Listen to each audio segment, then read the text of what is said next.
Hi, my name is Mariah Lunan, and I'm here for a response video for my English major education virtual lesson activity. To start off, we're going to talk about the good things that we did. And it seems that from our peers, we did a good job with our tone, and we also did a good job with setting up the schedule for our students so that they know the time frame in which they need to read the book and what the plan is going forward. It also seems that our peers thought that we did everything in a manageable way so that students wouldn't be too overwhelmed, which is always good to hear in an English classroom. We also made sure to let our students know exactly what the schedule was going forward, because in an English classroom, it can be really easy to have some students read ahead, some students fall behind. So we wanted to make sure our students knew the general outline, which was a chapter a week, and we also would assign weekend homework so that they could continue with the book, continue delving into it on their own, and then we would talk about it together as a class on Monday. Our peers said we needed to work on a couple things. And these things kind of delved into two categories, it seemed, where they wanted more informational pictures and us to slow down the pace. So for the informational pictures, I completely agree. We used a lot of images of like the author and different things about him, John Steinbeck, and some things like that. We also delved a little bit into the history around the book and how that would have impacted it. So we used a lot of historical images, kind of things just to keep attention, but they weren't really as informational as we had hoped. So I completely agree with that. I think that we needed to look at that a little bit more. And another thing we needed to do was slow down our pace a little bit.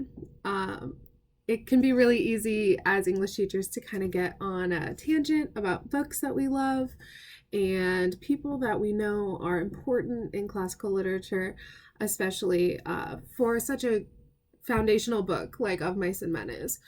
So I agree that we need to slow down our pace. So it's always good to have these things to note, especially going forward into the teacher education program, as well as delving into our actual careers as teachers. A couple things that I would like to emulate from the other groups that I watched was using more informational pictures. I think that my peers did a really great job of finding images that will really help connect students to whatever they're teaching, not only to capture their attention, but to also learn from those images. And I really liked that. I think we need to look more into that too.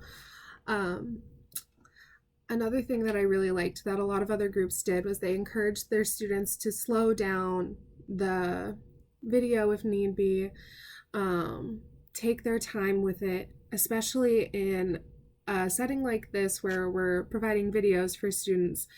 It's such an easy way for students to take the lesson at their own pace, as well as do it when they feel is most convenient, take time as they need it, read and then participate, or participate and then read, whatever works best for them.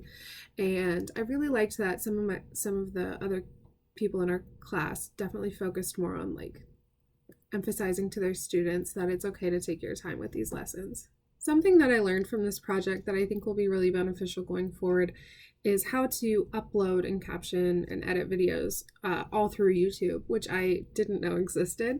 So that's really helpful information to know, especially trying to encompass everyone into the classroom setting that we're providing here, especially with a shortage of teachers in America right now. There's a good chance our class sizes will be larger, and it'll be harder for us to tailor every lesson to each individual student.